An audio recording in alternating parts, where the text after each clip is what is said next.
오늘 우리에게 주신 하나님 말씀은 갈라디아서 5장 2절부터 15절입니다. 갈라디아서 5장 2절부터 15절까지의 말씀을 다 함께 한 목소리로 같이 봉독하도록 하겠습니다. 보라, 나 바울은 너희에게 말하노니 너희가 만일 할례를 받으면 그리스도께서 너희에게 아무 유익이 없으리라. 내가 할례를 받는 각 사람에게 다시 증언하노니 그는 율법 전체를 행할 의무를 가진 자라. 율법 안에서 의롭다 함을 얻으려 하는 너희는 그리스도에게서 끊어지고 은혜에서 떨어진 자로다. 우리가 성령으로 믿음을 따라 의의 소망을 기다리노니 그리스도 예수 안에서는 할례나 무할례나 효력이 없으되 사랑으로서 역사하는 믿음뿐이니라. 너희가 다름질을 잘 하더니 누가 너희를 막아 진리를 순종하지 못하게 하더냐. 그 권면은 너희를 부르신 이에게서 난 것이 아니니라. 적은 누룩이 온 돈덩이에 퍼지느니라. 나는 너희가 아무 다른 마음을 품지 아니할 줄을 주 안에서 확신하노라. 그러나 너희를 요동하게 하는 자는 누구든지 심판을 받으리라. 형제들아, 내가 지금까지 할례를 전한다면 어찌하여 지금까지 박해를 받으리요? 그리하였으면 십자가의 걸림돌이 제거되었으리니 너희를 어지럽게 하는 자들은 스스로 베어버리기를 원하노라. 형제들아, 너희가 자유를 위하여 부르심을 입었으나 그러나 그 자유로 육체의 기회를 삼지 말고 오직 사랑으로 서로 종노릇하라. 온 율법은 내 이웃 사랑하기를 내 자신같이 하라 하신 한 말씀에서 이루어졌나니 만일 서로 물고 먹으면 피차 멸망할까 조심하라. 아멘. 오늘 우리가 함께 나눌 말씀의 제목은 우리가 받은 놀라운 복입니다. 이스라엘 사람들, 오늘날 유대인들이라고 말을 하는데요. 이 유대인들은 굉장히 탁월합니다. 놀라운 민족이에요. 이스라엘의 나라의 땅덩어리는 우리나라 강원도 정도밖에 안 됩니다. 그리고 인구는 한 1,400만 명 채 안 된다고 합니다. 그러니까 전체 세계 인구의 한 0.3% 정도 되는데 그 나라 사람들이 이 노벨상을 수상하는데 이 노벨상 전체 수상자의 3분의 1이나 된다고 해요. 유대인들이. 미국에 가보면 인류대학이 있는데 그 인류대학의 총 학생 수의 20에서 30% 정도가 유대인들이라고 합니다. 그리고 전 세계의 5대 곡물 회사 가운데 이 3개가 유대계가 경영을 하고 있다는 겁니다. 또 미국의 언론들 가운데 뉴욕타임즈, 워싱턴 포스트지, 또 방송국들 MBC, CBS, ABC 같은 이런 방송사들이 다 유대인계가 경영을 하고 있습니다. 미 우주항공국인 나사, 이 나사의 과학자들이 있지 않습니까? 이 과학자들의 절반이 유대인들이고요. 뉴욕에 있는 의사들의 절반 이상이 유대인들이고 또 영화 제작사, 파라마운트나 유니버셜 같은 이 여러 영화 제작사 중에 6개가 유대인들이 경영한다고 합니다. 제가 왜 이 강단에서 유대인들을 이렇게 막 찬미하고 찬양하는 것처럼 그렇게 말을 할까요?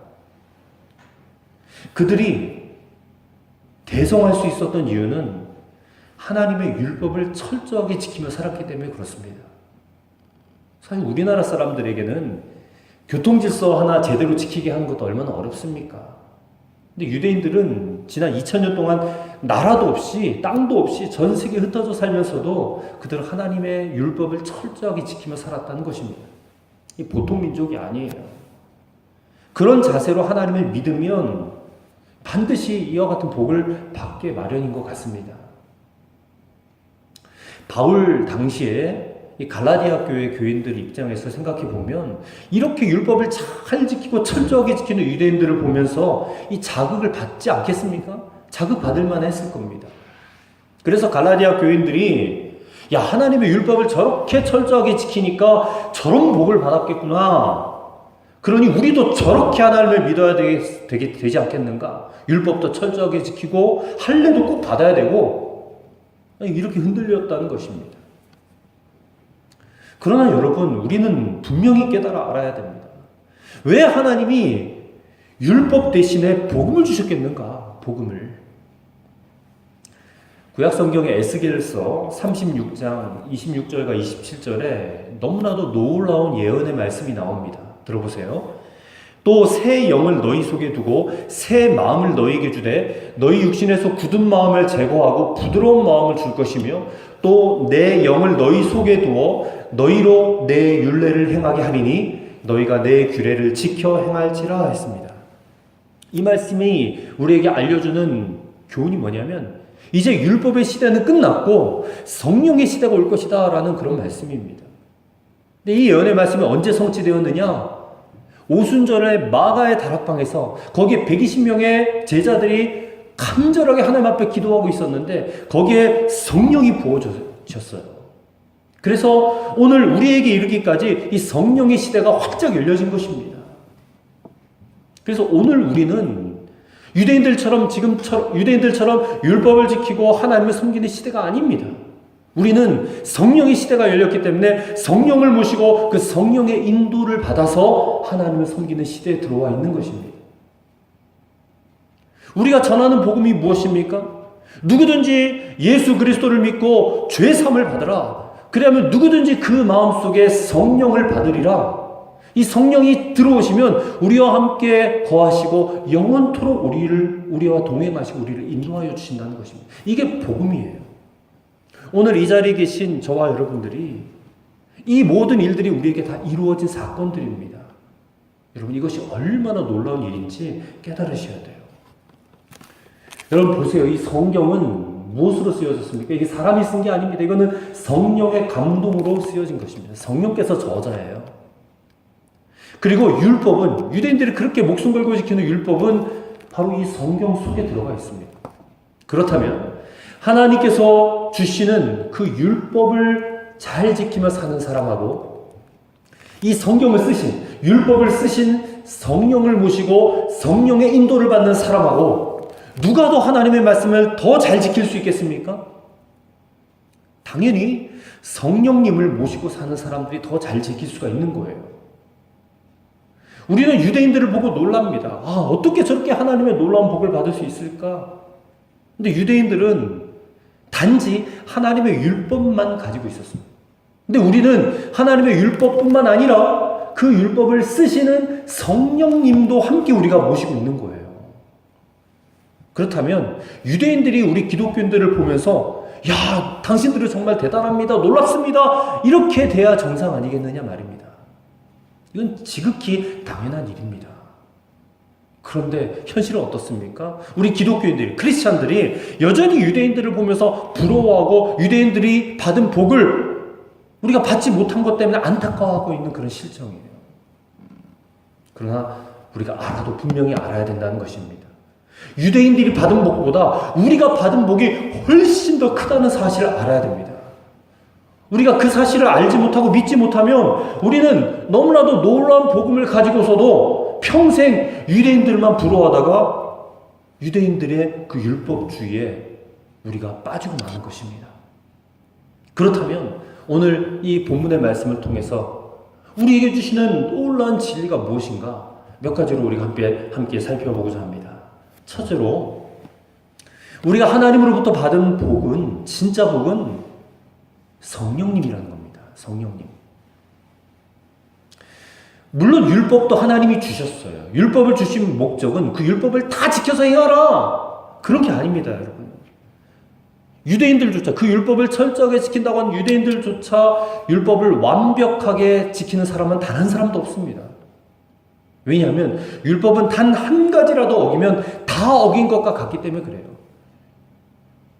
율법이 613가지나 됩니다. 성경을 뒤져보면. 근데 그거를 어떻게 하나도 안 빼고 다 지킬 수 있어요. 하나만 어겨도 다 어기게 된다는 말이에요. 만약에 여러분 사람이 율법을 완벽하게 다 지킬 수 있었다면 예수님께서 굳이 아기의 몸으로 이 땅에 오셔서 십자가에서 그렇게 못 박혀 죽으실 이유가 전혀 없으셨어요. 인간이 다 지킬 수 있었다면. 그렇다면 하나님께서 도대체 율법을 왜 주셨을까? 그것은 우리가 그 율법을 보면서 우리가 죄인이라는 사실을 깨달으라고 하는 거예요. 도저히 율법을 지켜낼 수 없는 죄인이라는 사실을 깨달으라는 겁니다. 그래야지만이 하나님 앞에 회개도 하고 그리고 죄 사함을 받을 수 있는 그 길도 찾을 수가 있는 것이에요. 그래서 여러분, 율법의 중심에 속죄 제사 규정이 그래서 있는 겁니다. 하나님의 백성들은 죄를 깨달았을 때에 하나님 앞에 나가서 반드시 그 죄를 속할 수 있는 제사를 드려야 했어요. 그게 바로 속죄 제사입니다. 레위기 1장에 보면 속죄 제사가 쫙 나오지 않습니까? 번제, 소제, 화목제, 속건제, 속죄제. 속죄 제사라는 것은 우리가 지은 죄를 대신해서 이 소나 양이나 염소나 비둘기 같은 짐승들에게 머리에다 손을 딱 얹으면 우리의 죄가 그 짐승들에게 전가가 돼요. 그리고 그 짐승을 잡아가지고 번제단에서 목을 따요. 피를 다 쏟으면서 죽게 만든 다음에 그 짐승의 사체를 가지고 하나님 앞에 불태워서 드리는 제사. 그렇게 함으로써 우리의 죄가 사함을 받는 의식입니다. 즉 율법의 목적은 죄를 깨닫게 하고 그 죄를 회개함으로 용서를 받을 수 있는 속죄 제사를 드리게 하기 위해서 주신 것입니다. 그래서 유대인들은 매해 반드시 하나님 앞에 나아가서 속죄 제사를 드렸어요. 대속죄일이라는 규례입니다. 이것은 결국 우리를 위하여 속죄 제물이 되어주신 하나님의 어린 양, 곧 예수 그리스도를 예표하는 것입니다. 그리고 그 예수님을 우리로 하여금 믿게 하기 위해서 그와 같은 속죄 제사 규정을 주신 것이에요. 그렇다면 하나님께서 인간에게 진짜로 주시려고 했던 것이 무엇이냐? 여러분 반드시 아셔야 돼요. 하나님 우리에게 진짜로 주기 원하셨던 것은 바로 성령님입니다. 창세기 2장 7절에 보면 창조의 기사가 나옵니다. 거기에 뭐라고 되어 있냐면 여호와 하나님이 땅의 흙으로 사람을 지으시고 생기를 그 코에 불어넣으시니 사람이 생명이 된지라. 창조 때 하나님께서 생기를 불어넣으셨는데 그 생기가 뭐냐면 바로 성령을 불어넣으신 거예요. 성령을 불어넣으심으로써 사람이, 흙덩어리에 불과했던 사람이 생명이 된 거예요. 그런데 아담과 하와가 그냥 선악과 따먹고 범죄한 다음에 사람들이 타락해버리니까 하나님께서 그 사람들에게 부어주셨던 성령을 거두어 가버리셨어요. 창세기 6장 3절에 나옵니다.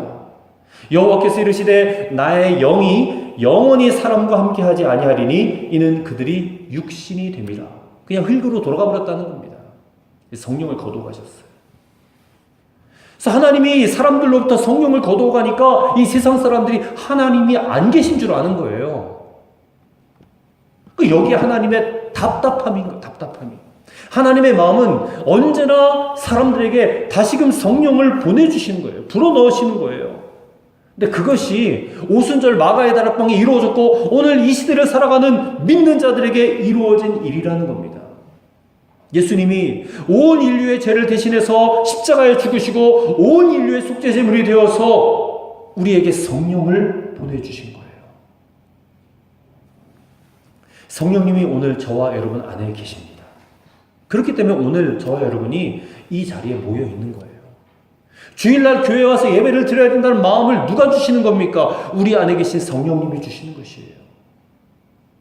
우리가 일상생활 살면서 하나님의 뜻대로 살아야지, 하나님의 말씀대로 살아야지, 그런 마음이 일어나는 이유가 무엇입니까? 우리 안에 성령님이 오셨기 때문에 그래요. 우리가 육신을 가지고 있기 때문에 혹시 죄를 짓고 타락할 수가 있어요. 넘어질 수 있습니다. 그때 우리의 마음에 죄책감이 일어나요. 그리고 하나님 앞에 회개해야 되겠다라는 그런 마음이 일어나는 이유가 무엇입니까? 우리 안에 성령님이 계시기 때문에 그렇습니다. 여러분, 우리 안에 이런 마음이 일어나는 이 성령의 역사를 분명히 알아야 돼요. 우리는 예수님을 구주로 믿고 성령님을 우리 마음에 모시게 되었습니다. 이제 성령님의 역사로 우리는 살아가고 있는 것입니다. 이것이 바로 율법만 가지고 살아가는 유대인들보다 엄청나게 놀라운 복을 받은 것입니다. 다 지킬 수 없는 율법이지만 형식적으로라도 열심히 지켜보려고 애를 썼던 그 유대인들, 복을 받아서 엄청난 민족이 되지 않았습니까? 그렇다면 그 율법을 쓰신 성령을 모시고 살아가는 저와 여러분들은 얼마나 놀라운 역사를 이루며 살아갈 수 있겠습니까? 사랑하는 성도 여러분, 우리는 이와 같은 성령의 복을 받은 사람들이에요. 그리고 성령의 놀라운 역사를 이루며 살아가는 사람들이라는 것이에요. 이 사실을 꼭 믿으시기 바랍니다. 둘째로, 성령의 복을 받은 사람은 사랑으로서 역사하는 믿음을 갖게 된다는 것입니다. 율법만 가지고 살아간 유대인들, 그리고 성령의 복을 받은 저와 여러분들, 그 차이가 무엇이냐? 그 가장 큰 차이가 오늘 보면 6절에 나와요. 6절 말씀을 우리 다 함께 같이 읽어보도록 하겠습니다. 그리스도 예수 안에서는 할례나 무할례나 효력이 없으되 사랑으로서 역사하는 믿음뿐이니라. 아멘. 보세요. 사랑으로서 역사하는 믿음이 차이라는 거예요. 우리는 성령의 복을 받은 사람들, 성령님을 받은 성도예요. 그럼 우리는 뭘 가지고 있다는 거예요? 사랑으로서 역사하는 믿음을 가지고 있다는 것입니다. 유대인들, 율법을 가지고 하나님을 섬기는 사람들은요, 믿음이 있는 것 같아도 이 사랑으로서 역사하는 믿음은 없어요.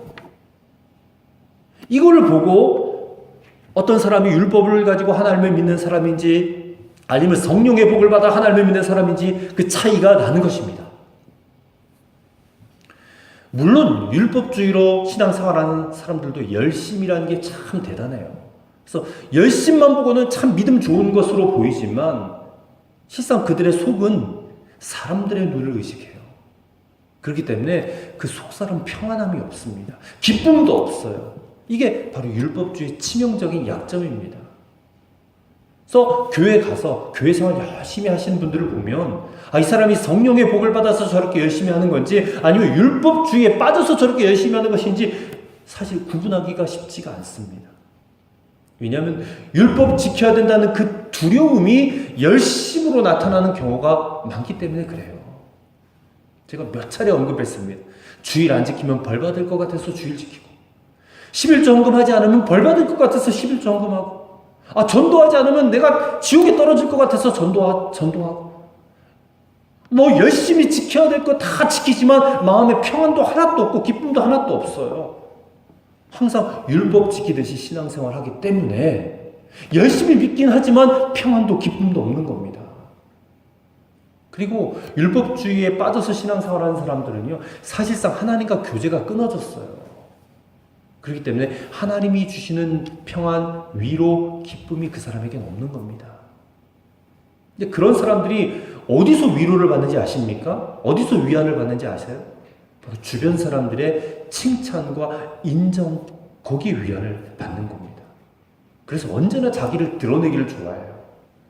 직분을 드러내기를 좋아하고 예수 믿은 연수, 내가 30년 믿었어, 50년 믿었어, 예수 믿은 연수 드러내기 좋아하고 내가 교회에다 헌금을 얼마나 많이 한지 알아? 하면서 헌금 많이 한 거 자랑하고 교회에서 이런저런 일들을 많은 봉사하는 거 자랑하고 새벽 기도에 참석한 거 자랑하고 또 어떤 은사 받은 거 방언에 유창하게 방언 기도하는 어떤 그런 은사 받은 거 자랑하고 근데 그렇게 자랑해도 마음은 여전히 채워지지 않아요. 공허해요. 답답해요. 그러나 율법주의가 아닌 성령의 복을 받은 성도, 이 사람은요 아무것도 자랑할 게 없습니다. 사람들에게 인정받지 못해도 상관없어요. 그저 하나님만 인정해 주시면 되는 거예요.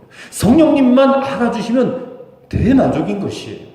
그래서 성령의 복을 받은 사람과 율법으로 사는 사람은 똑같은 열심을 내는 것 같아도 그 차원이 완전히 다른 겁니다. 안타까운 것은요, 율법 지키며 신앙생활하는 사람들의 주변에서는요 항상 큰 소리가 많이 나요. 왜 나는지 아십니까? 언제나 다른 사람과 자기 자신을 비교하거든요. 비교의 눈으로 바라보고 그 사람을 판단하고 평가해버리기 때문에 그렇습니다. 성령의 복이 아니라 율법으로 살아가니까 끊임없이 다른 사람을 비판, 정죄하는 눈으로 바라볼 수밖에 없습니다. 저 사람은 이게 문제고 이 사람은 또 저게 문제고 그렇게 하다 보니까 끊임없이 분쟁이 일어나게 되어 있어요. 그리고 늘 수근수근거리고 자신과 마음 맞는 사람 나타나면 그냥 어떤 한 사람은 그냥 뒷담화하고 화평보다는 다툼과 싸움이 비일비재한 겁니다. 그 사람 주변에. 그래서 오늘 본문의 사도 바울이 이렇게 경고하고 있어요. 15절 말씀 보세요. 만일 서로 물고 먹으면 피차 멸망할까 조심하라 했습니다.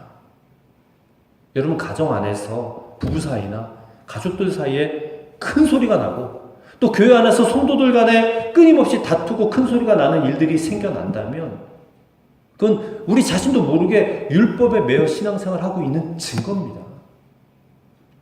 우리가 예수님 앞에서는 절대 싸울 수가 없거든요. 예수님이 버젓이 바라보고 계신데 그 앞에서 어떻게 우리가 싸울 수 있습니까? 예수님이 우리 안에 계신 것을 알고 그 예수님과 교제하면서 살아가는 사람이 다른 사람과 다툼이 있고 평화가 사라지고 기쁨이 없고 이건 있을 수가 없는 일이에요. 예수님이 안에 계신다는 것을 모르니까 예수님을 바라보지 못하니까 그렇게 싸우고 서로 물고 뜯어먹는 겁니다. 앞서 언급한 대로요. 유대인들은 똑똑해요. 다른 어떤 민족들보다 월등한 민족들입니다.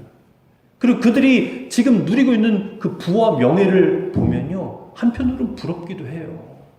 근데 아이러니하게도 전 세계에서 이 유대인들을 좋아하는 민족이 없습니다. 다 싫어해요, 유대인들을. 유대인들이 율법 잘 지키지만 전 세계 모든 민족들이 그 민족 싫어합니다. 안 좋아합니다. 여러분, 그것이 우리에게 주는 너무나도 중요한 교훈이 있어요. 2차 세계대전 때에 독일 나치 히틀러가 유대인들 600만 명을 학살했지 않습니까? 그리고 지금도 저 팔레스타인 중동 땅에 가보면 우리가 알 수 있잖아요. 모든 화살이 유대인들을 향해 있어요. 집중해 있습니다.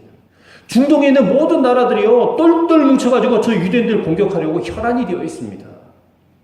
유대인들은 율법을 철저하게 지킨다고 하는데 사실 그들이 평화롭게 지내지 못하는 그 이유는 그들이 율법의 핵심을 잘 모르기 때문에 그래요.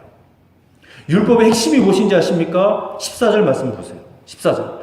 온 율법은 내 이웃 사랑하기를 내 자신같이 하라 하신 한 말씀에서 이루어졌나니 이게 율법의 핵심이거든요. 내 이웃을 내 자신과 같이 사랑하라. 그런데 이 유대인들이 율법 열심히 지킨다고 다른 민족들하고는 밥도 같이 안 먹어요. 그들은요, 다른 민족, 다른 사람들을 어떻게 취급하지 아십니까? 개, 돼지로 취급합니다. 그리고 지옥의 땔감 정도로 취급을 해버리는 거예요.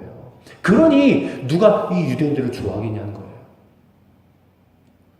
근데 성령의 복을 받지 않고 율법주의로 신앙생활하는 크리스찬들도 똑같은 문제를 갖고 있다는 것입니다. 똑같은 문제. 여러분, 성령의 복을 받은 성도는 달라야 됩니다. 왜냐하면 성령께서 항상 예수님을 바라보게 하시니까 예수님처럼 살게 하세요. 그것은 율법의 핵심을 이루며 사는 삶입니다. 우리 주변의 이웃들을 사랑하고 그들을 내 몸처럼, 내 자신처럼 여기고 섬기게 된다는 겁니다. 왜요? 사랑으로서 역사하는 믿음을 갖고 있기 때문에. 여러분, 우리가 주님을 믿는다라는 것은요, 우리의 사랑으로 증거가 돼야 돼요. 진짜 믿음, 참된 믿음이 무엇인지 아십니까? 사랑으로서 역사하는 믿음이 진짜 믿음이에요.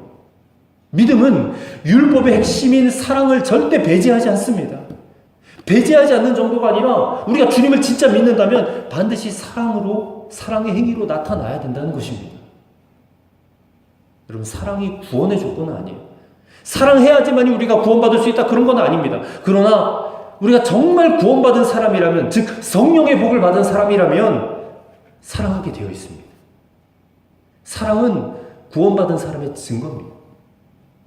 사랑하는 행위가 우리의 믿음이 진짜다라고 규정하고 있는 거예요. 증거하는 거예요.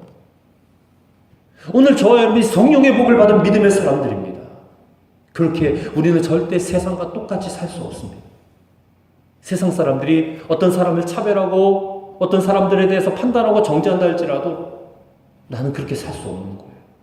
근데 나도 세상이 그러하니까 어쩔 수 없이 나도 똑같이 사람 차별하고 나도 똑같이 저 사람 배척하고 미워하게 된다면 내 믿음은 가짜일 가능성이 높아요. 그 옛날 이 갈라디아 교회 교인들이 교회 안에서 저 사람 할례를 받았는지 안 받았는지, 저 사람 율법을 지키는지 안 지키는지를 가지고 잣대를 가지고 판단하고 정죄했던 것처럼 오늘날 이 한국 교회 안에서 율법주의의 잣대를 가지고 배우고 못 배운 거 판단하고 재산이 많고 적은 거 판단하고 지위가 높고 낮은 거 판단하고 차별한다면 이거는 예수 믿는 거 아니에요. 예수 믿는 성도 아닙니다. 우리가 진짜 구원받은 자, 성령의 복을 받은 자라면 우리는 그런 차원을 뛰어넘을 수밖에 없는 거예요. 왜요? 사랑으로 역사하는 믿음이 있기 때문에. 그런 믿음으로 살아가는 저와 여러분이 되었으면 좋겠습니다. 끝으로 성령의 복을 받은 사람은 사랑으로 서로 종노릇하게 된다는 것입니다. 자, 13절 말씀을 같이 읽어보도록 하겠습니다. 13절입니다. 형제들아, 너희가 자유를 위하여 부르심을 입었으나 그러나 그 자유로 육체의 기회를 삼지 말고 오직 사랑으로 서로 종노릇하라. 보세요. 이 말씀은 자유한 자의 역설입니다. 자유의 역설. 처음에 예수님께서 우리를 자유케 하셨어요. 죄로부터 자유케 하셨고 율법의 멍에로부터 자유케 하셨어요. 그래서 다시는 종의 멍에를 매지 말라, 그런 말씀을 제가 드렸습니다. 그런데 이제는 그 자유를 위하여 부르심을 입었으니까 도리어 종노릇하라는 거예요. 자유를 받았는데 다시 종노릇하라. 이 왠지 앞뒤가 맞지 않지 않습니까? 근데 이 말씀은 진짜 자유를 얻은 사람, 진짜 구원받은 사람, 진짜 성령의 복을 받은 사람은 사랑으로 서로 종노릇하게 되어 있다는 것이에요. 링컨 대통령이 미국 대통령으로 있을 때 이 흑인 노예들이 고통을 받았습니다. 노예들이 마치 소시장에서 소가 팔려가는 것처럼 노예시장에서 그냥 다 노예로 팔려가요. 어느 날 한 백인이 노예시장을 지나가다가 한 노예 가족이 아빠 노예, 엄마 노예, 아들 노예, 딸 노예, 이 다른 사람에서 막 팔려가는 걸 보았어요. 근데 아빠와 노예 따로, 엄마 노예 따로, 아들 노예 따로, 딸 노예 따로, 이게 네 가족이 그냥 뿔뿔이 각 다른 사람에게 팔려가는 것이에요. 이 노예 가족들은 떨어지지 않으려고, 서로 떨어지지 않으려고 막 울며 불며 소리쳤습니다. 백인이 그 모습을 보고 마음에 측은지심이 들었습니다. 그래서 그 노예 가족들을 사가는 사람들에게 처음에 그들이 치른 것보다 훨씬 더 많이 지불하고 다 샀어요. 그리고 자신의 집으로 데리고 왔습니다. 그리고 그 노예 가족들에게 다음과 같이 선포했습니다. 당신들은 내가 값을 치렀으니까 더 이상 노예가 아니고 자유인이 되었어. 이제 당신들이 가고 싶은 곳 마음껏 가서 살아도 돼. 노예 가족 입장에서는 그렇게 자신들을 구해준 이 주인이 얼마나 고마운지. 근데 고마움이 너무 큰데 자신들에게 자유인의 신분까지 주었다는 거예요. 그래서 이 노예 가족들이 어떻게 하면 이 주인의 고마운 은혜를 갚을까 생각하다가 이런 결정을 내렸다는 것입니다. 선생님은 우리 가족이 흩어지지 않도록 도와주셨는데 그게 너무 감사하고 고마운데 거기다 우리를 자유인이 되게까지 하셨으니까 이제 우리 가족은 자유인으로서 당신을 섬기며 살겠습니다. 허락해 주시기 바랍니다. 결국 이 흑인 노예 가족들은 종으로서가 아니라 자유인으로서 평생토록 주인에게 은혜를 갚는 심정으로 그 주인을 잘 섬겼다, 그 이야기입니다. 여러분, 이 이야기가 바로 13절 말씀을 정확하게 설명해 주는 이야기예요. 무디 목사님 아시죠? 미국 매사추세츠라는 곳에서 열려진 이 무디 목사님의 성경 사경회에서 영국의 귀족들이 방문을 해서 참관을 하게 되었답니다. 당시만 해도 영국에서 손님이 오면 이 하인들이 밤새도록 그 손님들의 구두를 닦아놓는 풍습이 있었다는 것입니다. 그래서 무디의 제자들이 구두를 닦는 것은 자신들이 그들의 하인이 된다는 의미가 있었기 때문에 이거 어떻게 해야 될까 토론을 했대요. 그리고 나서 내린 결론이 뭐냐? 여기는 영국이 아니라 미국이니까 손님들의 구두는 닦지 말자. 그렇게 결론을 내렸다는 겁니다. 그 제자 가운데 한 제자가 무디 선생님에게 가서 생각을 물어봤어요. 이런 결론을 우리가 내렸는데 선생님은 어떻게 생각하십니까? 그랬더니 무디 목사님이 빙긋이 웃으면서 그래? 어디 한번 주님께 내가 물어보지. 그러고 나서 이튿날 아침이 되었는데 이 영국의 귀족들이 일어났을 때에 그들의 구두가 깨끗하게 닦여 있었다는 겁니다. 누가 닦았을까요? 무디 목사님이 밤새도록 닦아놓으신 겁니다. 여러분 보십시오. 율법으로 신앙생활하는 사람이 과연 이렇게 할 수 있을까요? 율법주의 함정은 인간의 공로주의입니다.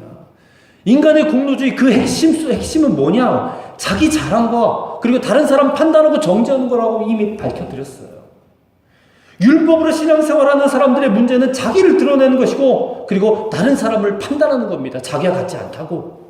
그 옛날 갈라디아 교회 교인들이 그러했고 오늘날 한국교회 수많은 성도들이 그렇게 신앙생활을 하고 있는 겁니다. 그래서 신앙생활에 기쁨이 없는 거예요. 평안이 없어요. 감사도 없어요. 그러나 오늘 다시 우리는 이 말씀을 통해서 회복시켜야 돼요. 우리는 예수 그리스도로 말미암아 자유를 얻었고 성령의 복을 받은 자들이에요. 우리는 죄에서 율법의 멍에서 해방된 자유를 얻었다는 것입니다. 그러나 우리는 그런 자유를 얻은 자인 동시에 우리는 종입니다. 그 종의 의미는 우리를 자유케 하신 예수 그리스도를 위하여 스스로 종이 되는 것입니다. 선을 위하여 내 육신의 정욕을 버리는 종, 사랑을 이루기 위해서 내 미운 것들, 내 싫은 것들을 버리는 것이에요. 의를 이루기 위해서 내 생명까지 버릴 줄 아는 그런 종이 되는 것이에요. 여러분, 우리가 스스로 진리의 종이 될 때에 그 진리가 우리를 자유케 하는 줄 믿습니다. 여러분, 우리는 너무나 놀라운 복을 받았어요. 하나님은 우리를 율법 주시려고 부른 것이 아니라 우리에게 성령을 주시려고 이 자리에 불러주셨습니다. 우리는 다 성령의 복을 받은 자리예요. 우리는 성령의 복을 받았기에 사랑으로 역사하는 믿음을 가진 사람들이 되었고 더 나아가 우리는 기꺼이 그리스도를 위하여 스스로 종이 되는 것을 선택하는 사람이 된 줄로 믿습니다. 우리로 하여금 이렇게 살게 하기 위해서 하나님은 우리를 구원하셨다는 거예요. 그저 천국만 들여보내게 하기 위해서 구원하신 게 아니라 이 땅에 사는 짧지만 긴 70년, 80년이라는 이 인생을 이렇게 살게 하기 위해서 사랑으로 종노릇하게 하기 위해서 우리를 불러주셨고 성령을 부어주셨고 구원해 주셨다는 사실을 꼭 깨달으시는 여러분과 저가 되시기를 바랍니다. 그럴 때 우리는 진정한 자유인이 되는 것이에요. 우리를 자유케 하신 예수 그리스도의 복음이 우리의 삶 속에 사랑으로 역사하는 그런 능력이 나타나시는 그런 저와 여러분 되시기를 주님의 이름으로 간절히 축원합니다. 아멘. 기도하시겠습니다. 하나님 감사합니다. 율법보다 더 귀한 성령의 복을 받은 저희들인 줄로 믿습니다. 이제 우리가 우리 안에 들어오신 성령님을 바라보고 성령님의 인도를 따라 살게 하옵소서. 복 많이 받은 유대인들을 바라보고 부러워하지 말게 하시고 유대인들이 우리를 바라보고 놀라는 역사가 일어나게 하여 주옵소서. 지금 우리 안에 성령님의 말씀과 감동을 느끼게 하옵소서. 모든 두려움과 염려와 걱정을 벗어버리고 성령님께 오직 순종함으로 한 걸음 한 걸음 나아가게 하여 주시옵소서. 이제 우리는 사랑으로 역사하는 믿음을 가지고 사랑으로 서로 종노릇함으로 진정한 자유인으로 살아가게 하옵소서. 우리 주님 예수 그리스도 이름으로 간절히 기도드리옵나이다. 아멘.